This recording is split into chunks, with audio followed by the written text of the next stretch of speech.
conhecemos hoje como Brasil foi formado por uma infinidade de pequenas e grandes correntes migratórias. O que permeia o senso comum é a ideia de que para cá vieram pessoas em busca de sonhos, de grandes realizações no chamado Novo Mundo. Mas também procuraram pelo país pessoas fugindo de realidades ainda mais cruéis do que a encontrada aqui. Isso tem tomado uma importância maior nos últimos anos. Primeiro com a imigração asiática, fugindo das guerras do final dos anos 60 e dos anos 70, bolivianos procurando condições mínimas de sobrevivência e, mais recentemente, haitianos fugindo de um sem número de tragédias que se abateram pelo país. E ainda de africanos fugindo do abandono a que o mundo os relegou. A noção de território, né, ela tem desde a dimensão estritamente geográfica, né, até uma dimensão política, né, então a dimensão de fronteiras, como você diz, né, ela tem a ver com a cultura, tem a ver com tradições, tem a ver com referências que são fundamentais para situar o sujeito no mundo, né? Então, e tem o território psíquico, né?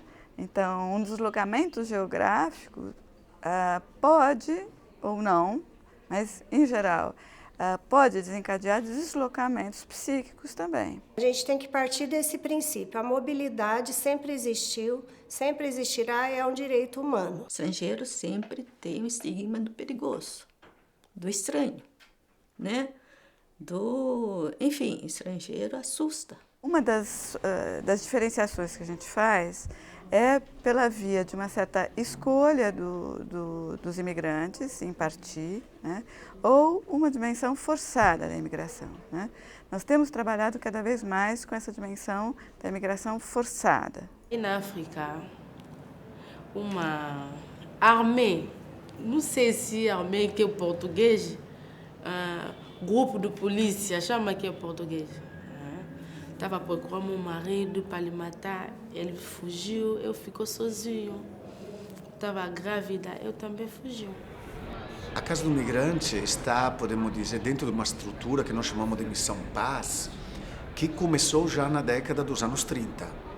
Você começou com os italianos e depois vieram vietnamitas, coreanos, até as migrações atuais. A Casa do Migrante, interessante é que ela iniciou com migração interna. Com o passar do tempo, diminuiu sempre mais os imigrantes internos e aí começou a aparecer os imigrantes internacionais. Aqui a casa, claro, é um lugar que oferece comida, lugar para dormir. De manhã temos uma parceria com o posto de saúde, então o posto de saúde vem aqui e se alguém precisa de algum cuidado médico é oferecido. Fue algo bendecido por Dios, creo, porque la verdad 2 días nos quedamos durmiendo en la terminal, en la rodoviaria Tití con mi padre. Y justo esos días hacía mucho frío, no teníamos a ningún lugar a asistir. Foi entrou no navio, não sei se o navio está aí aonde, eu subi só. Quando o navio parou aqui no Brasil, o comandante me falou, tem que descer, já chegou. Chegou? Aqui aonde? No Brasil. São Paulo. Ele tem dizer São Paulo, mas eu não sei se São Paulo é aonde. Ele falou, já está no São Paulo. Nesse momento estamos com bastante gente fugindo de conflitos. Au Congo, je faisais la politique. Je suis secrétaire permanent national d'une plateforme politique de l'opposition. Je fuis mon pays parce que ma vie était en danger. C'est très difficile. J'ai une histoire un peu triste. Au moment où je vis ici au Brésil, je ne sais pas où se trouve mon père. La première chose, ma mère a été tuée à la guerre de l'Est du Congo. Donc je suis ici, sans mère, sans père. Mon père, je ne sais pas s'il a envie. Ao mesmo tempo em que aumenta esse fluxo de mobilidade, as leis migratórias são cada vez mais restritivas. E quando elas são muito restritivas, nem sempre elas inibem o movimento, mas elas vulnerabilizam as pessoas que estão migrando. Alors, je suis d'abord un architecte de profession. Je suis un activiste des droits de l'homme. Alors, un jour, nous étions, je peux dire, c'est une forme de... Nous étions kidnappés, je peux dire. On nous a kidnappés, nous étions au nombre de 5. Parmi ces gens qui nous ont kidnappés, il y a eu une de ces personnes qui parlait une langue que moi je connais bien, une langue maternelle que je maîtrise bien. Alors il avait compassion de moi, il a cherché a faire quelque chose pour que je m'enfuie. Il m'a aidé. O que a gente observa é que muita gente chega de uma situação de muita violência. E a violência pode ser de vários tipos. Pode ser desde a violência da guerra até a violência da miséria. São muitos tipos de violência e como cada um vai lidar com isso, que tipo de sofrimento essa violência, esse deslocamento súbito vai causar nessa pessoa é muito singular. Si me mataban, no sabían de dónde soy. Si on est intelligent, la capacité de s'adapter, c'est très bien. Je pense opter pour la psychologie de la santé, parce que naturellement, je suis quelqu'un qui aime aider les gens, qui aime quand les gens sont en bonne santé. Il suffit qu'on apprend la langue et on connaît la culture étrangère qu'on vit, donc c'est pas impossible d'aider les gens que são dans um país estrangeiro. Os estrangeiros que chegam, sendo estrangeiros brancos, sendo estrangeiros europeus ou norte-americanos ou canadenses, são muito bem recebidos. Mas os estrangeiros que sempre foram considerados outros, porque eles eram minoritários quantitativamente falando, né, os africanos, então esses começam a despertar no imaginário aquilo que de alguma forma nos liga a um período que é o período da discussão sobre a migração europeia, né?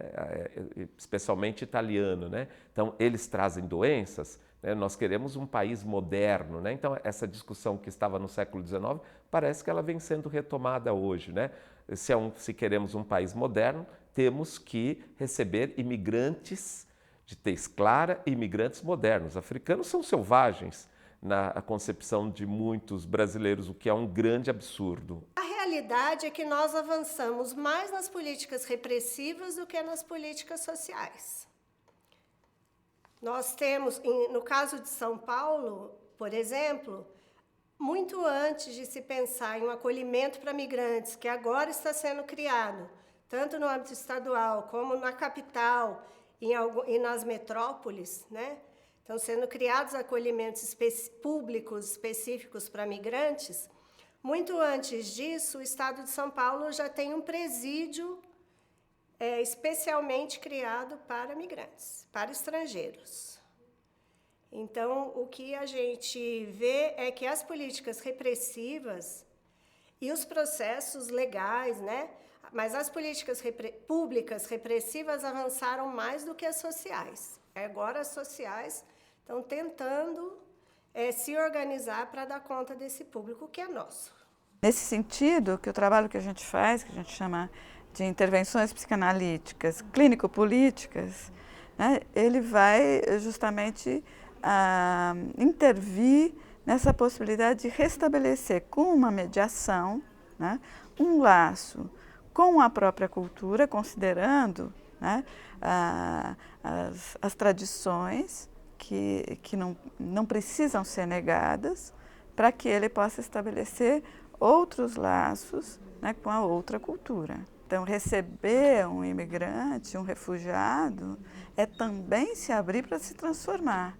Não é só querer que o outro se adapte, né, ou se molde a uma sociedade pré-constituída e, nesse momento, idealizada, como se a sociedade que recebe já estivesse pronta e acabada e boa, né?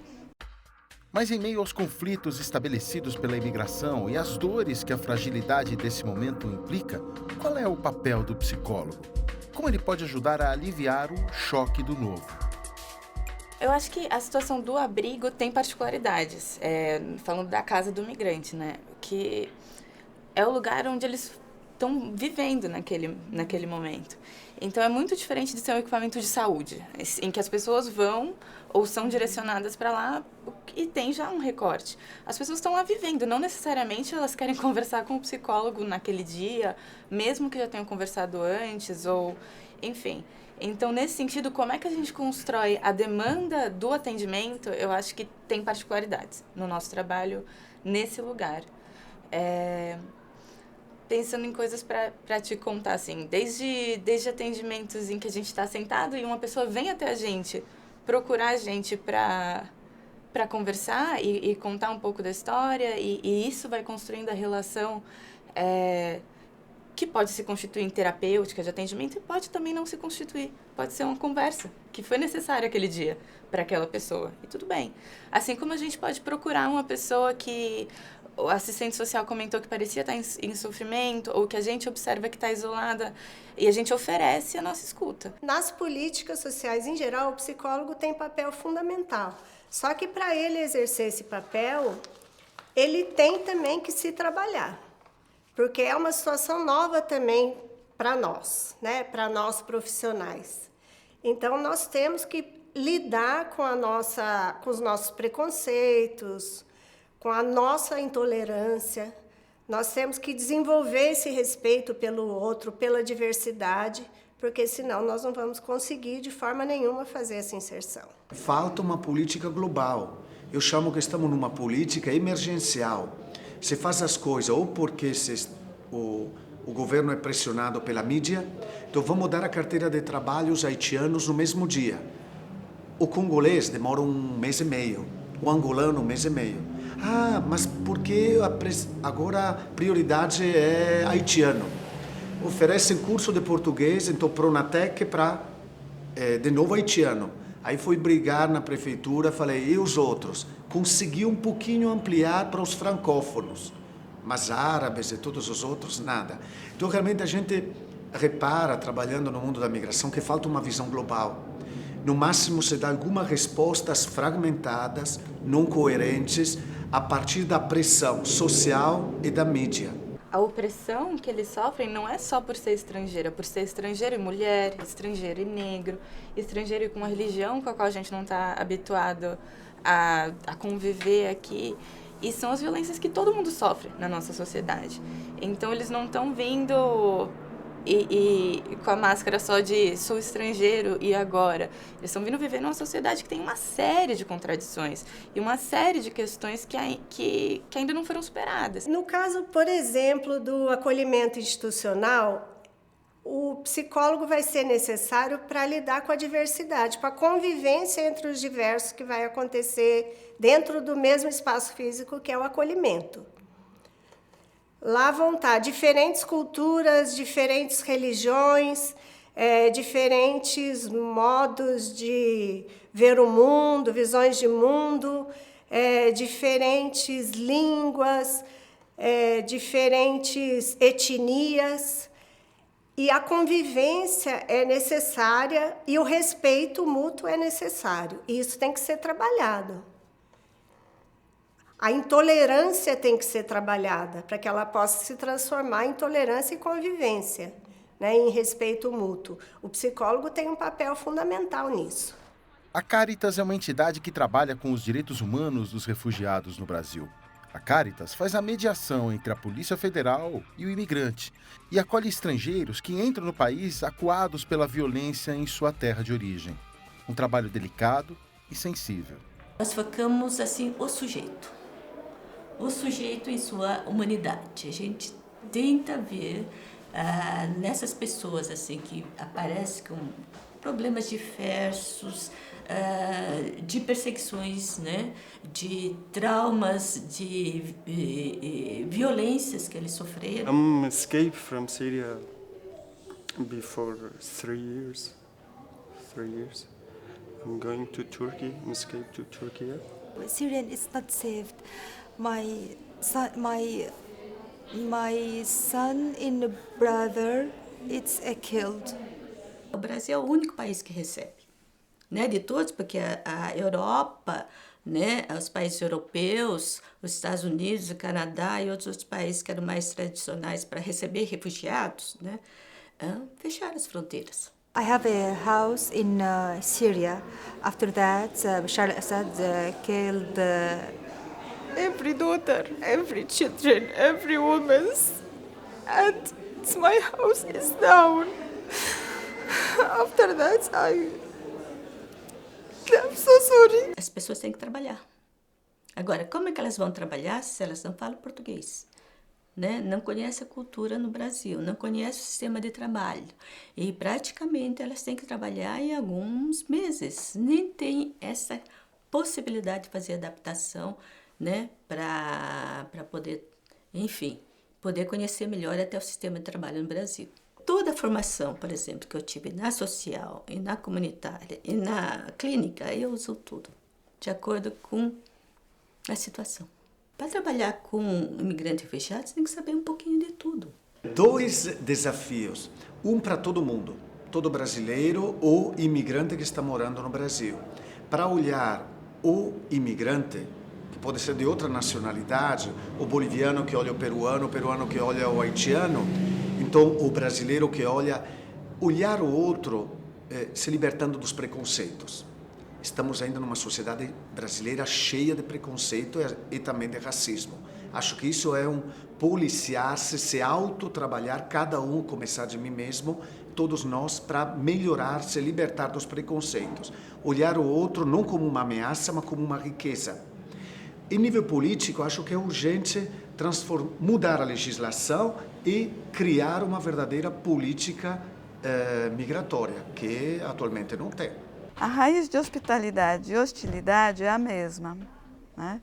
Então, se o povo brasileiro é considerado hospitaleiro, né, você tem aí uma ambiguidade também com essa hostilidade que está dentro, muitas vezes, dentro do mesmo ato, né? Então, você aceita desde que o outro se conforme, a princípio, em certas regras, ou seja, se dispa daquele que ele é, né? Então, é uma hospitalidade, mas é uma hostilidade em relação justamente ao que ele traria de importante, de transformação em relação às novidades que ele está trazendo e que fazem dele, então, um sujeito e não apenas alguma vítima de situações políticas e sociais, mas um sujeito que tem o que dizer e que tem também o que contribuir para a nossa sociedade. O território abalado. No próximo Diversidade, a ação da psicologia, da sociedade e dos órgãos públicos em situações de desastres e de emergência. Olha a situação que tá o rio. É um esgoto a céu aberto. Fora de casa. Mora aqui somente eu, minha filha, e minha casa tá toda rachada, caindo, sozinha, jogada no mundo. A vida dela toda tá aqui.